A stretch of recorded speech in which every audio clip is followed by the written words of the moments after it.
Today on Fight Insight podcast, we will have Brendan the Cleaner Farnsworth, fresh from his victory at UNF 20.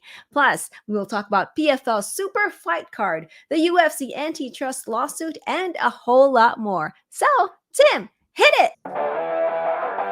Ladies and gentlemen, welcome to the Fight Insight podcast. Our guest today is an undefeated fighter who last won at Up Next Fighting 20 just this past weekend. Ringside Rain knows him well. So Rain, let's get right to it. And I will have you introduce this man who you have introduced 3 times before. Yep. Please welcome Brendan the Cleaner Farnsworth. Boom. What's up, guys? The cleaner, Brendan Farnsworth. How are you, my friend? I'm doing fantastic. How are you guys doing? Yeah, of course you're fantastic. We didn't just beat someone up on the weekend, so obviously you're feeling good.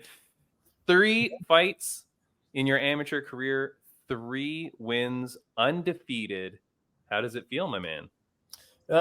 It feels good. It feels, it feels amazing. Just, it's nice because it's like every camp is a lot of work. I put a lot of work into this. It's like my life revolves around it. So like after a fight, it's like I have a weekend of peace. And now even today, like I'm already back to where I already had a training session over at Black House, some wrestling, went straight from there to Grace University and got some rolls in. So I'm feeling great. Not a scratch either. So I'm happy I can keep training. There you go. Now I heard that this was a quick one. 32 seconds? 32 seconds. Yeah, 32 seconds. Couple seconds of there, it was like he tapped, like, oh, should I let this go? Should I keep it holding? Like, are you going to call it? Like, what's going on? But yeah, about 30 seconds. Nice, man. Congratulations. I'm very happy for you, and fighting under the Up Next Fighting umbrella. That's an incredible opportunity as well. Yeah. For the people that don't know you, man, for the people that don't know who Brendan Farnsworth is, give us a little bit of an intro of who this guy is. Yeah. I'm 24. I started jiu-jitsu actually 3 years ago. It was my first martial art I've ever done in my life. So I'll actually tell you guys how I got started in jiu-jitsu. It was it was my 21st birthday. And I think that night I watched the movie Law Abiding Citizen. And the beginning of the movie scared me so bad, where he gets his house broken into and a bunch of crazy stuff. And I was like, yo, I gotta learn something, So I just started jiu-jitsu a week later, and then I think about a month after that, quit my job and just dove into jiu-jitsu head first. And then started striking about probably like 2 years ago, a year and a half ago, and then really got serious this year with striking. So, and then MMA, of course, serious too. That's crazy. Yeah. Okay, first off, that's very cool, man. Then that's a very good backstory in terms of the jiu-jitsu, because when you're realizing, like, wait a second, man, stuff can go down in this world. And like, if I am not prepared, what happens then? Right? Yeah. Like, yeah. And I think it's also there's a lot of people out there, including myself, that were like, oh, if something went down, I'm strong enough to handle myself, or, I'm pretty athletic, I can do something about it. But then once you really start to learn just a martial art, not jiu-jitsu in particular, but any martial art, you realize like, oh, okay, doesn't matter how strong I am. It doesn't matter how athletic I am. Like, knowing how to fight is completely different than physical capabilities. That's true. Very true. One of the funny stories I would say, I'm in no way an athlete like the cleaner is here, Rain, but we would train at my gym, and I dabble a little bit in everything, right, Brendan? Yeah. And but what I always found was like very interesting that you're right. People think like, oh, I'm a strong guy, I can do whatever. But then when you actually start doing it, you realize, and some people are so bad at like punching and striking, like you'll get people that are like definitely athletes, but then they go in and they take a boxing class, and their punches are like, it's very like awkward. It's like, have you ever watched a fight before? Like, it's like no coordination, No. And then the other thing that's funny is there's this one time, I always say this story because it's funny, but there's this guy at the gym, and the weightlifting side, he's like this big jack dude, like big jack dude. And he starts to decide, I'm going to take some boxing. And so he starts doing boxing. He's okay, but he's a big boy. Yeah. Probably on the juice.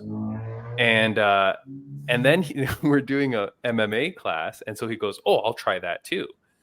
So then he comes over, and then during the class, they're like, okay, we're going to do some sparring. So they put him up against me. And I'm like, this kid is like juiced like crazy. I don't know what this guy is going to do. He's just going to start like wailing on me, like hammer fist. Who knows? Yeah. Minute the round starts, I grab him and I go to trip him and take him down. And as we're falling to the ground, I hear him go, oh no. Oh no. And then it's funny because then when we get to the ground, he has no idea what to do. Yeah. And even though I'm terrible, submission, baby. You know what I mean? Oh, because but that's the thing, Brendan. Like that's a long story just for me to brag about myself and to say you're right, because you might think like, oh, I'm a tough guy, I'm a strong guy, whatever. But when you get put in an uncomfortable position, or when someone does something to you and you have no idea how to protect yourself, it's very scary, man. Yeah, no, it is. It's a very scary situation, and just having the knowledge that no matter what happens, you're gonna have an answer for something. It gives you comfort in the unpredictable, That's true. Yeah. Now, the amount of time it's taken you to train to then have 3 amateur bouts. And mind you, for the people listening, right, they don't realize that amateur bouts in UNF, no padding, right? There's no shin guards, no headgear, no nothing. No headgear. I didn't have any shin guards for my first 2, but honestly, it's like little rubber mats. So it's like you still feel those kicks, it's just protecting the skin. But I mean, so you're in there. I mean, you progress at a very fast pace to get in there. UNF, it's not like you're fighting in some, schoolyard gymnasium. You're fighting in a big stadium, lots of people watching. Yeah. How did you, with someone with no martial arts, you said, how do you suddenly get that amount of confidence to go in there? Just work. That's it.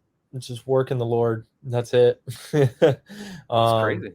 Yeah. I mean, honestly, man, like, it's very rare that I give myself a day off. Like even yesterday, I was like I didn't really train yesterday, but I was like, even then I'm still watching fights. Like I've been watching my fight on repeat. I've been watching a lot of fights from UNF, a lot of great fights this past weekend, even with the UFC. I mean, I was watching Renato Moicano win the fight before I headed to my fight. I was watching UFC fight. I was like, and my approach towards it is just, man, I do this for fun. I'm not getting paid a large amount, and so it's like the amount of time I'm putting in right now is just an investment. It's an investment not only into my future but into the present now. Like I'm already talking to Ryan on the next fight, like today, and I'm already like, let's go. Like I already got a date. I know the guy, and I'm excited to. I'm not gonna say anything, but I'm very excited to fight this guy, and it's just gonna be. It's all fun for me, Like this is just. It's like a video game. It's like I'm just a character, and I'm putting in all those hours in, and racking up all those experience points, and then I go in there and I just, man, win or lose, it's just a great time. I'm so blessed to be able to do what I do. Very crazy. Yeah. I mean, some people put in a lot of time on the amateur scene before turning pro. Some people do less. At the rate you're going, what is your anticipation when you could possibly turn pro? Have your coaches talked to you about that? Like, do you have a dream there? Yeah, no, definitely. I mean, there's definitely some talk for possibly next year. But I still want a couple more fights underneath my amateur belt. I'm like the next guy. It hurts me not to say anything, because like I really do. It hurts us more. Yeah, I'm sure.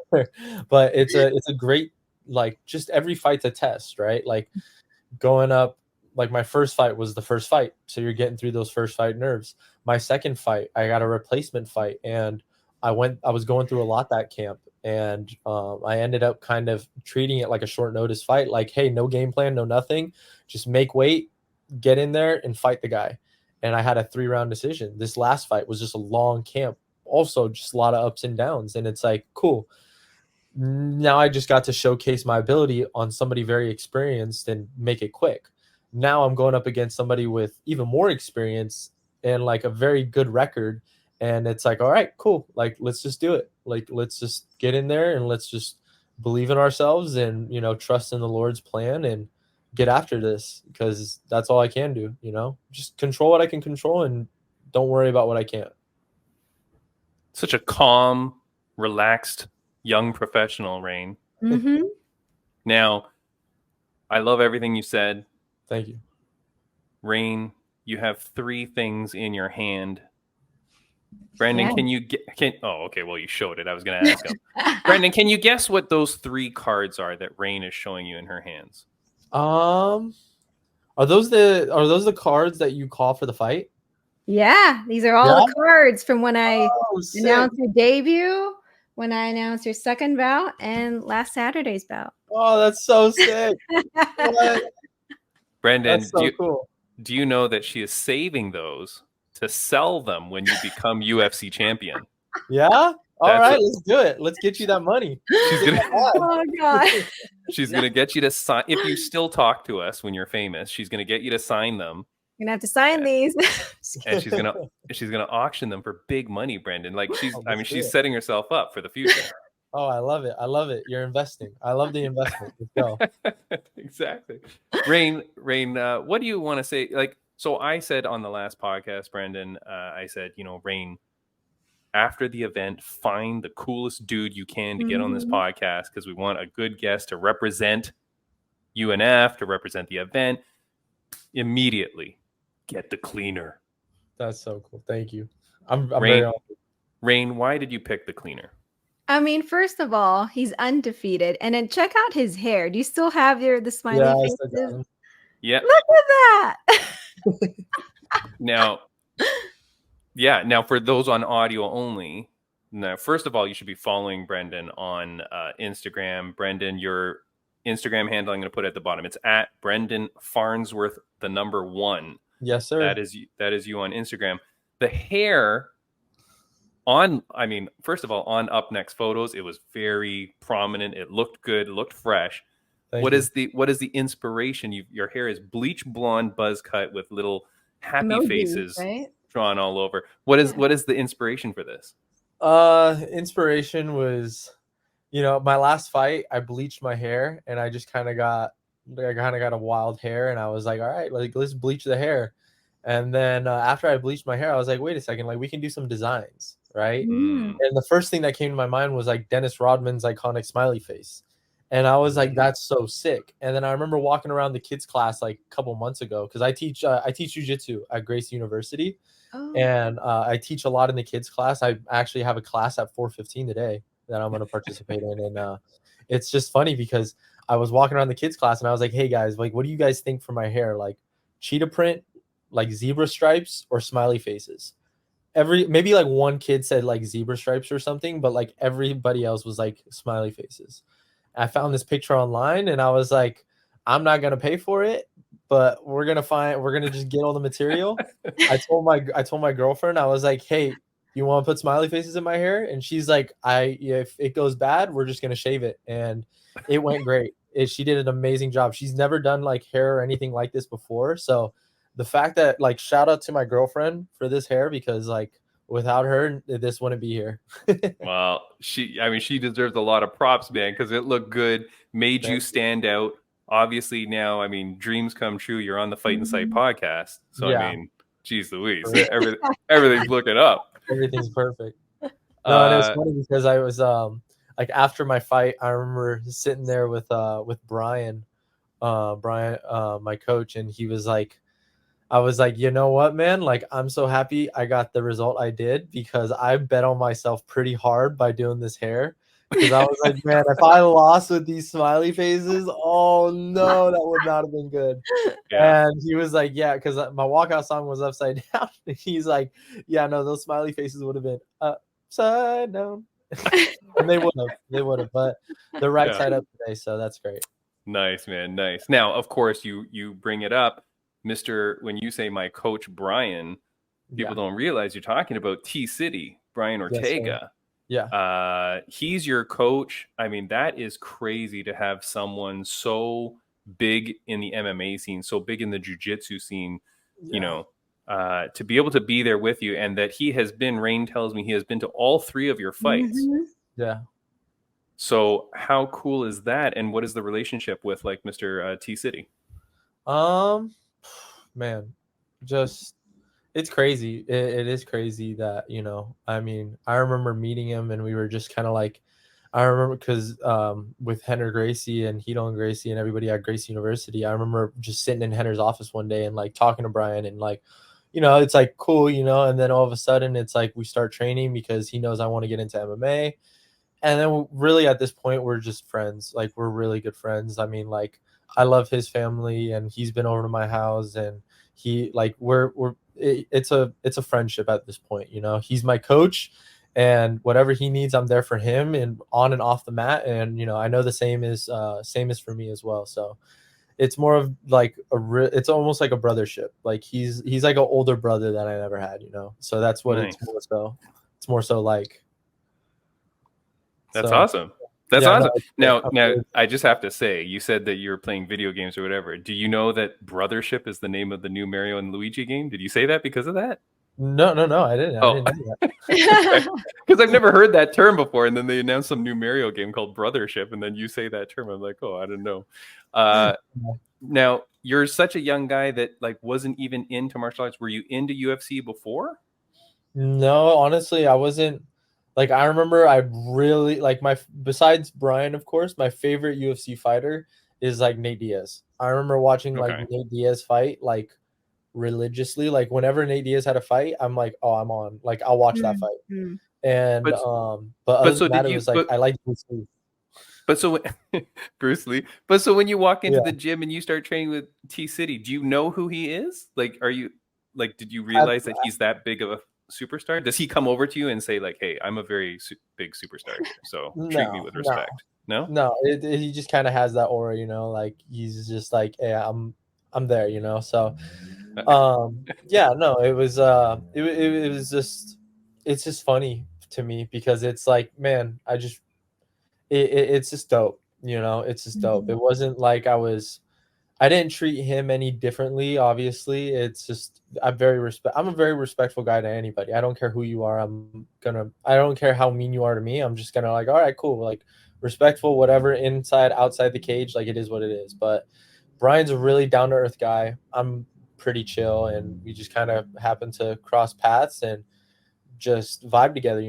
So it's more Yeah. so not like me, like, hey man, can I like train with you? Can I do this? And like him, like, what do you want? It's more so just like, hey man, like you're pretty cool. Come train with me. And it's like, cool, like let's go train. And Yeah. yeah. That's good, man. I mean, you do have a very cool and relaxed vibe about you. Yeah. So Thank you. it is very reminiscent of how we see T City like when he's around. Like he kind of gives off that kind of same vibe. We just train, we play video games, and we sleep. That's it. Train, All right. sleep, game. That's it. That's awesome, man. No, I'm glad, man, that like you seem to have such a level head on your shoulder and that you've got the right path going. Ringside Rain obviously loves you. She's holding on to all your cards to make money. Rain, what do you want to ask Mr. Brandon Farnsworth? First of all, Bren, I feel very honored, man, to have announced Thank you. all 3 of your bouts. Thank you. And there's, some fighters that to me, whenever I find out that I'm going to announce them, I get really excited. And one of them is you. Thank I you. remember when I announced you on your debut bout, I looked back at the footage, and as I was saying your name, you actually said Farnsworth as I was saying Farnsworth. And I thought that was so cool because for someone who made his debut fight, he looked like he belonged. He had that confidence of looking at the camera and saying his last name as I announced it. I thought it was really cool. Now let's talk about your nickname, The Cleaner. Can you tell us why your nickname is The Cleaner? Yeah. So a lot of the jobs that I've done, like I used to, before all this, I was like doing like very big in construction, and I've always been like a gym rat, right? Like I've always like loved lifting weights. And for a long time, like over like almost 2 years back in my hometown, Paso Robles, I worked at this place, Paso Robles Sports Club, and I was front desk, I was clean, I was like the maintenance guy, I was everything. And then I got into construction, moved down to LA, and I was a cleaner. I was like a very nice cleaner, but I was still cleaning up job sites. I was demoing, I was working my butt off. And then when I quit that job to dive headfirst into jiu-jitsu, I applied for a surf shop. And the same week, Gracie University had an opening for a custodial. And I said, forget that. I'm going to Gracie's, you know? And so I didn't even respond to the surf shop. I just went head first into Gracie's. And then I was working custodian there for about a year and a half. And then I became a full-time instructor and then fighting. And now I'm here. So I've done a lot of cleaning jobs in the past. So that was the main reason why I was giving credit to that. That's crazy. Love it. Yeah, I was saying to Rain before, I'm like, I thought it's because you're like some sort of like assassin. You're cleaning up the dirty business. I was gonna say there is a book called there's a book that I've read. I can't remember the name, but it was by Tim something. He's like a mindset coach for like Kobe Bryant, worked with all these great guys, and he talks about like there's 3 different types of people. I haven't read the book, but my friend has read the book, and he told me about the 3 different types of people. And there's like the starter or something. There's like the starter, somebody that does a good job in the beginning but dies hard. You get somebody that's a closer, somebody that has a hard time starting, but you call them in on like the last couple innings and they shut out the game. And then you have the cleaner. Cleaner just finishes you from beginning to end. Like there is no stopping. You know it's going to be like, oh, like when this guy, like a Kobe Bryant, the second he touches down on the court, it's like you better be on high alert because he's going to be on you until that final bell rings. And to me, it's like a lot of it is due credit to that, but I also had that in mind that, man, when I fight, I give it everything because this is, like I said, this is fun for me, and this is all I do. This is like everything I give. So when you see me in that cage, I'm gonna give you everything I got, you know. And you can expect me to, you know, have like a T-City mindset in mind, like where it's like, you know, there's no quit in me, and I'm just, whether win or lose, it's like good luck putting me away because like I have that belief in myself, you know. It's not even like I have the chin, I have this, because I believe everybody can get clipped. I believe everybody, you know, everybody has their Achilles heel, but you're gonna have a hard time finding that heel in me, you know, because I'm not gonna give up. Dude, that's crazy. Now, a little advice here from your friend Timmy B, okay? Got you. When you go to the Contender Series and Laura Sanko and Michael Bisping are interviewing you before the fight because they want to get to know you, and they say, why are you nicknamed the cleaner? You got to give that whole story. You got to give the fact that you're a cleaner, literally, but then you got to give that story because that's freaking badass, man. Yeah. Thank you. Yeah, I like it. Rain, we've kept this man too long. He's got to go train some children's jiu-jitsu right now. Are you going to, before I ask you my final question, are you going to take a stripe away from the kid that said he wanted zebra hair? Or are you okay? You're not going to punish that kid, are you? I honestly, like, it was between that. If he would have said like leopard, maybe a stripe away, you know, but no. No, I gave him good options. He just had to make the choice. He just made a choice and wasn't the right one, but it's all good. All right. That's all right. That's okay. Anything that you want to say to the fans, viewers, and listeners of the podcast before I ask you one final question? Yeah, Jesus is king. Amen. That's it. Jesus is king. I'm just very blessed. Thank you guys for having me on this podcast. And yeah, I hope to give you guys a very exciting fight next time you guys see me. And I hope you're announcing me in the ring next time. I hope so too. I hope so too. We gotta talk to Ryan and make that happen. Yeah. We're gonna make this 4, Brendan. Let's do it. Let's do it. 4th card. Yes, ma'am. The champ card. Feel free to put that in your contract negotiations, Brendan. You say. Okay, I will. You know what I mean? Make sure to talk to Ryan about it. I just want to point this out real quick. I saw that he's wearing that shirt. It's from Represent, right? Yeah. Oh my gosh, this is such a dope UNF. shirt. Shout out Represent and UNF. Like, I love that he's. Wait, would you say the back is what? The back is so sick. Oh, nice. There's a print in the back. Okay. Yeah, what's on the back? Let's do a full-on shout out. Oh, the UNF page, and it has like Represent tatted. It's so sick.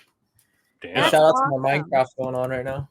I just wanted to point it out because, like, when I saw my cards, the first 2 bouts that you had was actually sponsored by Represent. The shirt that Yeah, you're no, wearing. and like I gotta find a way to reach out to them or something because like I love every time I get represent merch. Like I got represent merch in my bag, and it's like I'm probably gonna post a photo sometime this week about them because it's like, dude, I want to get sponsored by them, and they're so dope. Like I love their merch. They always come out they come out with good stuff. You know what, man? Go to their website, go to their Instagram, whatever. Something that Ashley Evans Smith told us on this podcast way back in the beginning when we were starting: closed mouths don't get fed. I got you. You want something, go ask for it, go get it. Let's right? do it. So do it, man. Go reach out to represent. I'd be happy for you. Last question. I'm sorry to keep you so long, my friend. Last question. It's a question that my mom used to ask me almost every day of my life growing up. So I want to ask it to you, Brendan, the cleaner, Farnsworth. On a scale of 1 to 10, how happy are you? Oh, 10. Easy. That's an easy answer coming off this fight. But in general, what makes you happy? What makes me happy? Really, like the people that I'm around, and like just like honestly my schedule. Like the fact that I get to like run around and I get to work with such great people, and then I come home to such great people. I love my family. I love my girlfriend. Been with her for 7 years in December. And so it's like she's a huge part of it. She's a huge part of my happiness.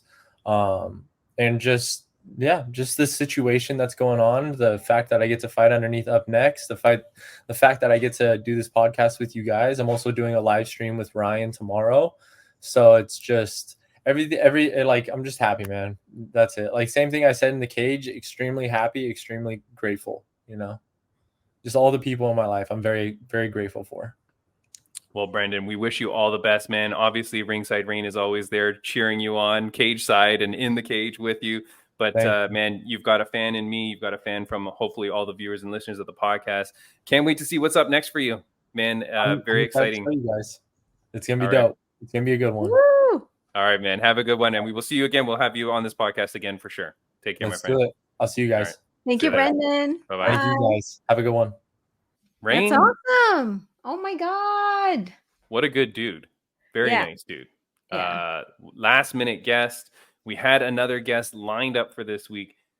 His manager or whatever it is just ghosted us. I don't know where this guy is, but he is not here right now. So we will move on with the show. We have next week, we have potentially a UFC fighter who has reached out, wants to do an interview. I also, Rain, there's a story going around regarding the UFC antitrust lawsuit. Do you know about this thing? I've read about it. Do you understand it at all? It's like, I'm a little confused about it, to be honest with you, but they reached a settlement, right? Well, it's a settlement that hasn't passed the judge's approval yet. But do you understand what they're suing for? Well, what I read about is that they're suing for money that they could have earned, right? If it wasn't for the UFC contract that they had. I guess. Right? Okay. But I think it's more than that because you can't, you signed a contract. And they paid you the money that you signed the contract on. Yeah. So it is very confusing what their lawsuit is about. It talks about the monopoly that UFC created in the industry, which I think is what they're saying is that, so then because they had a monopoly, they could pay me less. Because they have control over the industry. Because that's what they're trying to point out, right? Because there's nowhere else to go. Yeah. It's very confusing. So I've reached out to lawyers, I've reached out to fighters, and I've got 2 good leads on a guest. One is one of the plaintiff lawyers on the case who will come and explain things, which I was just speaking to them today. Another one is one of the fighters who is one of the main plaintiffs. Now, I'm shocked that either of those 2 would come on because I would think that you're not allowed to talk too much about what's going on.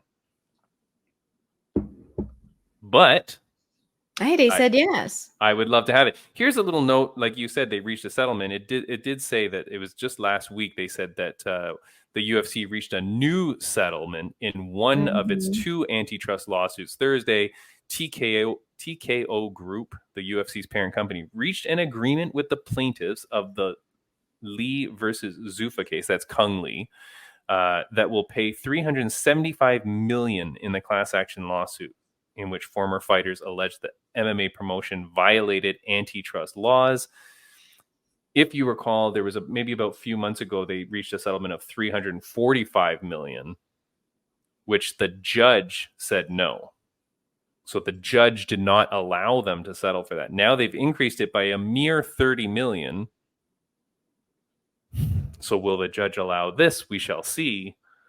I think one difference too, is that this is for only one of the two lawsuits, whereas the first one I think was for both. So maybe that's the difference. I don't know. Anyways, I really want to talk about that issue, but I'm too dumb to explain it. Like, I don't get it. And I don't think anybody gets it, because when I see things online, Rain, like people are all arguing about stuff, but I really feel like they're even dumber than I am. Yeah. So I'm like, I don't know. I'm a ring announcer. I'm not a lawyer, so I don't really know how to explain this. I'll announce the result. Hey, maybe you could go into the courtroom. The settlement has been reached, and then you can announce the settlement. Here's another thing that I got into a somewhat of an argument about with someone online, and that is this here from the UFC. Was this from this past Saturday? That is from this past Saturday. That is good old Aylin Perez from the Goat Shed, Argentinian fighter, I believe, who continues to twerk over the bodies of her opponents. So, Rain, this girl, who I've bet money on every time, and she keeps making me money, so I'm very happy. The twerking thing is getting a little excessive. I mean, people are cheering for it. I mean, and I know you love it. I guess, like, for me, it's like, it's a fighter's way to show personality. Yep. And if the crowd's like, entertained by it, people at home are entertained by it, yeah, then why not? I mean, it adds to, I guess, like, her value, maybe her fan base, and and like we talked before in the podcast, you can't just like fight. You need like a personality. You need like a character that people can like see and feel like, oh my god, yeah, like, oh my god, this person is so fun. Aside from fighting, this person can be like this happy or energetic, and like it attracts people's energy, and I support it. I don't mind it. Yeah, even though her mother and kid were in the thing in the crowd.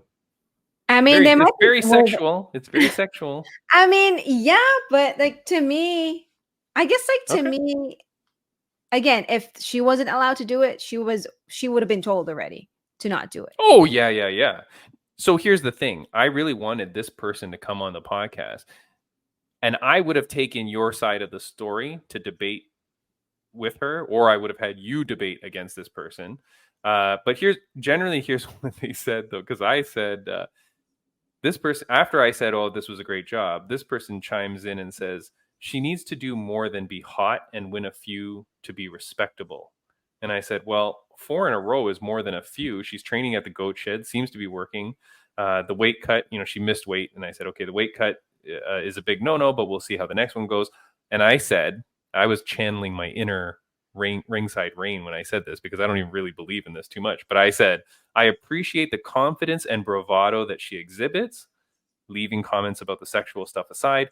It makes the lead up and the fight interesting, which is more than we can say for many people, which I think is what you're saying, right? Like, hey, you're bringing attention to this. And for me, it's like, to me, I get the whole side of it being sexual, but to me, I find it like entertaining. Like this girl's having fun. People put whatever meaning they want on anything. You can look at a tree and call it like sexual, because in your head, it could be sexual. That's just how I see it. Beauty is in the eye of the beholder. So anyone can look at this as like, oh my God, like, it's very vulgar. Why is she doing these dance moves? Oh my God. But on the other side, again, my point is, if UFC did not want her to do this, she would have stopped a long time ago. No, they probably want her to do it. Yeah, because to me, I think it adds to her value as an entertainer, right? Because I feel like UFC has evolved from just being a sport. It's now also part of sports entertainment, even though It it's still is like not. to me, it's like it I is a real sport. I'm not saying it's I like know, I sports know, I know. entertainment like wrestling, but to me, I feel like that's why fans, especially in the world of social media now, Yeah. you want something that would like, really catch you, right? And Yep. I think And that's what this girl is doing. yeah, fighters like her would really catch people's attention, and that's the entertainment value that Mhm. UFC has now, and that can be seen not just on TV, not just, what if it's just a pay-per-view that only people who had paid for the fight could see? This is something that Yeah. people can see on social media, and she can get attention through that too. Yeah, for sure. And look, again, I was taking your side in my argument with this person. But then this person goes on to say, this person was doubling down, tripling down on her hatred over this person. She goes, I wouldn't call good performances over meh opponents impressive. Also, Goat Shed lines up cans for their fighters if anyone bothers to look up who they fight. And when you factor in that she's a terrible role model, literally had her kid in the room while she twerked on Paulo Costa in front of her boyfriend/husband. So this person really is not appreciative of this. Of course, it's a female saying this, so I think there's a understanding there. You know what I mean? Most men are not chiming in on this because they're just like, keep twerking. We love it. But it's an interesting debate. So I do want to have that debate at some point too. But there goes Aylin Perez winning Timmy B some more money. So hey, do whatever you got to do. Did you twerk when you won the money?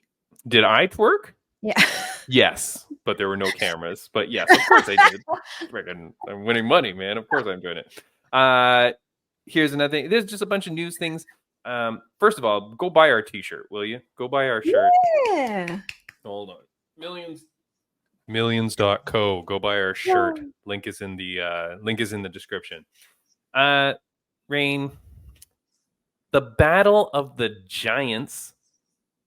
This is the PFL Super Fight card, where Ngannou is fighting Renan Ferreira, the 2023 PFL heavyweight champion, and Cyborg is fighting the 2023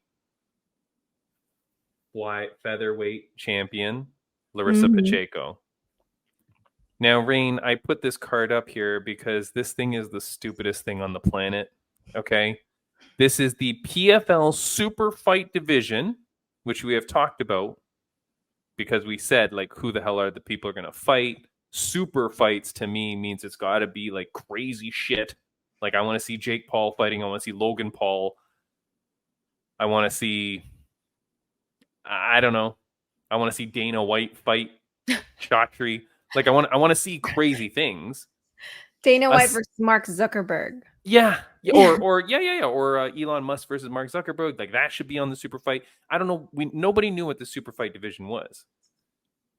But we get Ngannou versus Renan Ferreira, which I don't really care too much about because the belt is a made-up belt, the super fight belt.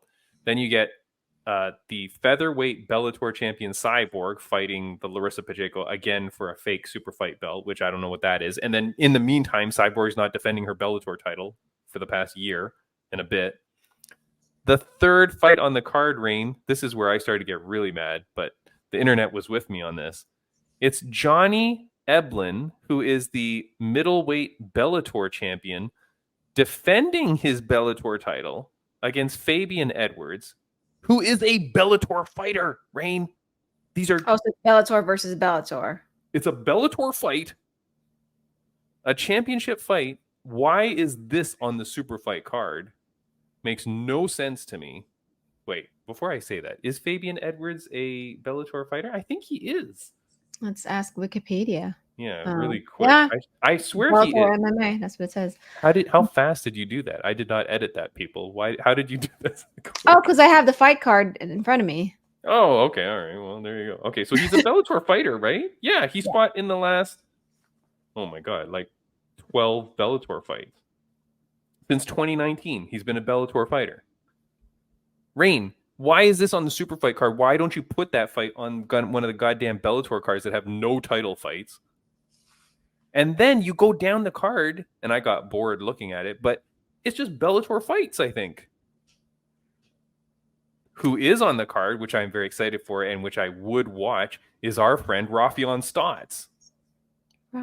He's on the early card. He's the prelim headliner. Yeah, let's go. So there's him, Rafion Stotts. He was so funny on the podcast. If you didn't see that episode, he was like one of the funniest dudes ever. But I think he's fighting a Bellator guy too. And I really want to get Rafion back on the podcast because I want to go like, dude, why are you on this card? First of all, I'm super happy for him. I'm happy for Rafion because he's now on a pay-per-view, not on some random Bellator card. So I'm really happy for him. And he's on the prelims, so it makes sense to me. But once you get to the main card of that thing, it's got to be super fights, which is strange to me. And if you recall, Rafion Stotts said he would fight Ngannou.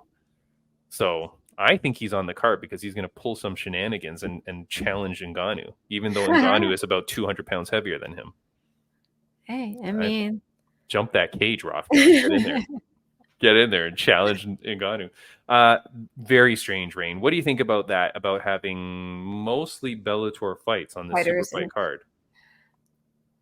You know, I feel like since I started in the MMA industry, I've seen fights getting changed almost every day. And maybe this wasn't the original card. Maybe the original card was a PFL fighter versus a Bellator fighter, and things happen, and then now you got a Bellator fighter versus a Bellator fighter.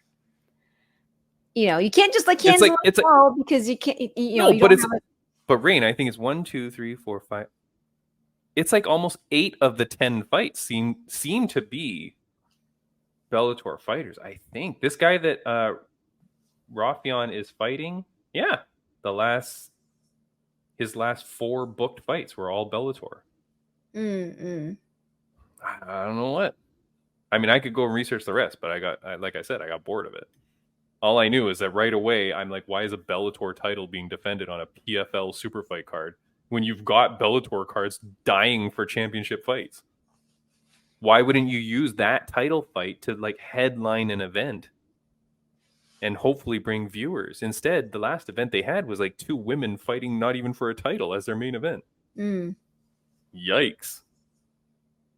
Seems weird to me. But I hope Rafion gets some good money for this too, because he's on the pay-per-view. That's got to be better. I hope so too. Yeah. And then he'll come back to the podcast. We can talk to him after he wins. Yeah. No, I want him on before. Yeah. Oh, before it? Okay. Yeah, so we can do the good luck for him. Yeah, exactly. Because last time he went out and beat that Danny Sabatello guy. All right, here's the last thing I think for general news of MMA world. Here's this guy, Rain. Do you know who this is? That's I don't know how to pronounce his name. Is that the guy who's going to make his UFC debut, right? That is. Wait, do you know this just because of Instagram stuff? Well, or did I tell you? You told me about it. Oh, shoot. Okay, if I did not tell you, would you have recognized that guy? Probably not. No, he is Reiner de Ridder. He's a Dutch fighter. I think his nickname is the Dutch Knight. He was a former 2-division title holder, concurrent title holder in ONE FC. Rain, this is the guy that Timmy B said that UFC should have traded Karate Hottie for 2 years ago. When this guy was hot, I said, trade Karate Hottie for that guy. Because Karate Hottie was not doing so great, but she's Asian. She still had value in the market. Trade her and get that guy because that guy was a hot prospect. You know what happens to him now? He lost both his belts against the same guy, Anatoly Malikin. Loses both his titles. The second title he lost, he literally just gave up in the middle of the fight. He just wouldn't even get up after he was... And it wasn't that he was knocked out. He literally kind of just sat on the ground and just was refusing to get up. Really bad loss. Then he parts ways with ONE FC. Then he goes off to some other division and gets some win. Now the UFC has picked him up.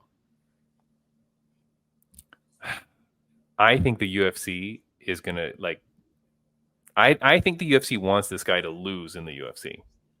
I don't think so. Yes, I think they want to show that even one of their unranked guys can beat a 2-division 1FC guy. They have him going up against Gerard Mearshart, GM3, who I do not like because he beat my friend Bam Bam Barberina. But that's not an easy fight. And I feel like Dana White is like, we're going to make this guy lose to like a guy who's not even close to getting a UFC title. No offense to GM3. And I think once that happens and he loses badly, I think then they just cut him. I don't know. I think the match. Hold on. While I say that, I should have put up my sign. What's your sign? Oh, oh God. My conspiracy of the week. UFC conspiracy of the week. Week. UFC has signed Reiner de Ritter and put him up against GM3 so that GM3 can destroy him. Show that a 2-division 1FC champion is nothing in the UFC, and then they will cut him. I highly disagree. I don't think so. Just watch. Watch how good this clip ages when it all goes down, Rain. I think that matchup was made because I looked at his record, and he has like 11 submissions. Out of what? He has 17-2. Yeah, out of 17 wins, 11 of them are submissions. And he's fighting someone who sits third all time for the most submission in the UFC history.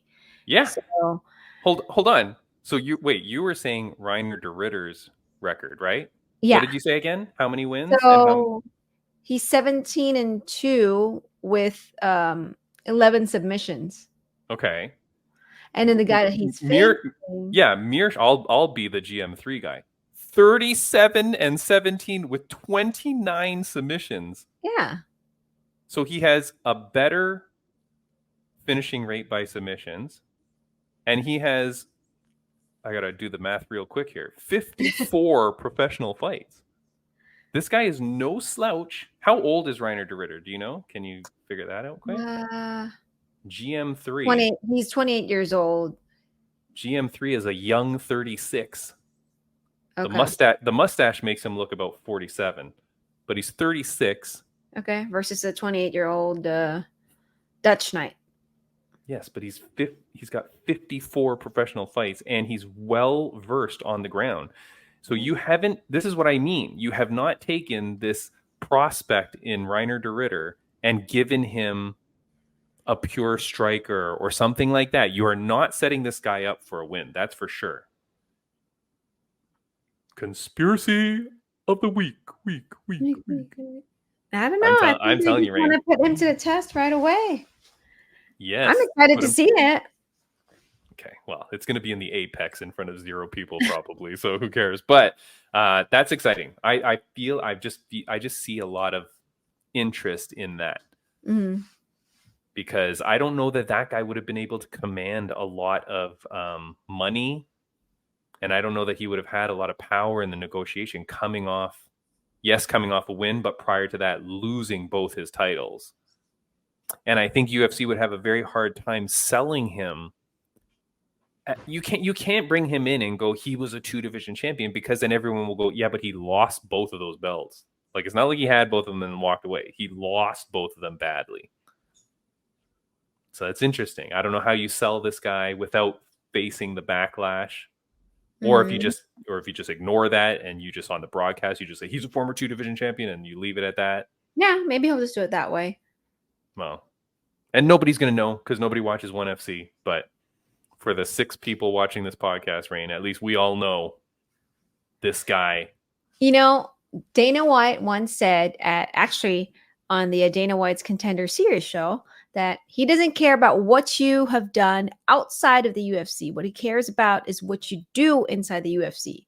So yeah, you might have like the best record outside of the UFC, but what if you didn't really do well, right? Once you get there, then how is that going to matter? Or what if, for example, in this case, you have some unfortunate situations that have happened in your career And then Yeah. I feel like him going into the UFC, and if he does do well on his debut night, then that's going to be a fresh start for him. He's not doing well. Timmy B's making a lot of money betting on GM3 on that one. He is not going to do well. GM3 is going to slaughter this dude. Send him packing. That's that. I'm telling you, that's what's happening. Let's see. Friends of the podcast update before we go, Rain. Obviously, our friend Anthony Romero. And still. Did you announce that? Oh, yeah. Nice. I announced him, and oh my God, I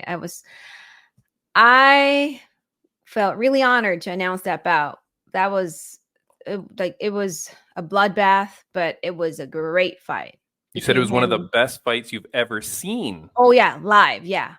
It was crazy. It's like watching like a movie. Like nice. It's crazy. Just like, and then the amount of respect that they had for each other after. I thought it was really good because it's, they're all like bloody and like messed up faces, and then you see them just like showing respect towards each other. Congratulations to Anthony Romero, but also congratulations to his opponent, Brandon Michael Spencer. What a battle, man. It's nice. Crazy. And our other friend of the podcast, Jesse Strader, also fought. However, unfortunately, he did not win at UNF 20. But we'll for sure see him again at some point. On his Instagram, Jesse Strader was very positive after the fight, saying that he learned a lot and blah, blah. He seemed to be in very good spirits. And so I was very happy for him. I reached out to him, send him some love as well. He's a good dude, and I can't wait to see him. Rain, this week on the Contender Series, not a guy that we have had on the podcast yet, but he's a big Fight League Atlantic guy. I believe this is the first Fight League Atlantic athlete to get on the Contender Series. Really? Christian Tiger Savoy. This dude is a killer. I love him to death. He's a great, great man, a very good man. He's got the look. He's got the style. He's got the voice. He fights on the Contender Series. All the best luck to him, man. I think this podcast will come out after he's fought, I think. So let's just send some retroactive good prayers to this dude if you're listening to this podcast, and let's see if Christian Tiger Savoy comes out with the win. I mean, freaking so cool if this dude makes it. And I know it's his dream to get there. He deserves it, and wishing him all the best. Yeah. Oh, and also another friend of the podcast update, Taco Padilla was at UNF 20, and it's for a great reason because we gave Taco an award to show our appreciation of him representing UNF, him representing, our city out here in California in the big stage, the UFC. He's been doing well. And honestly, I saw Taco at our weigh-in show, and I told him this story. I told Taco, hey, Taco, the first time that I met you was at this arena. And he asked me, he said, do you train? I said, no. I said, I can't do that. Like, I'm too terrified to do that. He said, what's your fight stance? I said, Taco, I don't have a fight stance. I have a ring announcer stance. And he said, no, just do it. Just try it. Give it a shot. It's okay. You'll never know. And that's why I started, trying out different classes. And now I go to a Muay Thai gym. And I told him that story. And I said, man, you never know who you can encourage, just like by being positive, showing great energy. And I was able to tell that to him in person. So congratulations, Taco. Keep doing a great work. Congratulations to Taco Padilla. And you know what? You were right. He's a very motivational guy. The reel that I made on after his episode came out was a very motivational thing that he did. As most of the fighters when they come on this podcast, they're always very motivational. But yeah, I remember that was the clip I made of him, was that he's putting in the XP and leveling up, similar to what Mr. Farnsworth said today on the podcast. So congratulations to Taco Padilla. Did it come with any free tacos? Did you give him? No. No, I wish we had free tacos. No. He deserves free tacos, man. No, congratulations to him. Rain, that is it for this week's podcast. I think, I appreciate our guests coming on the show this week. Of course, we will keep continuing to get great guests as best as we can. Yep. I forgot when he messages you, when Brendan messages with you with the gyms. let him know. Say, hey, can we get T City on this podcast? Yeah.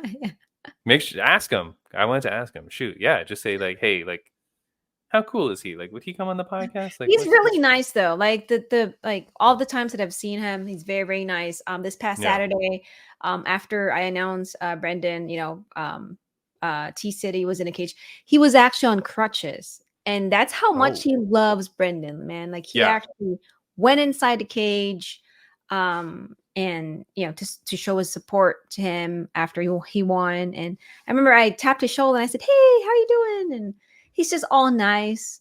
Yeah. And congratulations again to Brendan. And I just want to say thank you to all the UNF fans who showed up at our event. It's a very, very special one for us because it's our 20th show. I met a very, very special MMA fan who went to her first MMA event.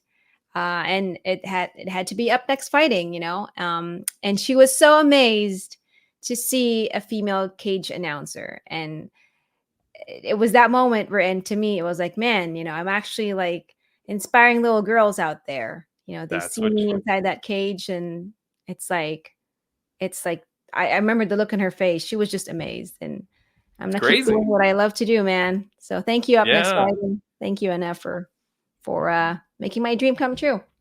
Of course, making your dream come true and inspiring other people to have a dream as well. That goes for you. That goes for that little girl. But that also goes for the fighters and all the people that now have a dream that they can achieve by having organizations like Up Next Fighting out there, right? Similar to like Fight League Atlantic, like Christian Tiger Savoy, like he's grinding it out in Fight League Atlantic, and then now he's got his shot on Contender Series. Like all these people that get these dreams, it's crazy. It's beautiful. But yeah.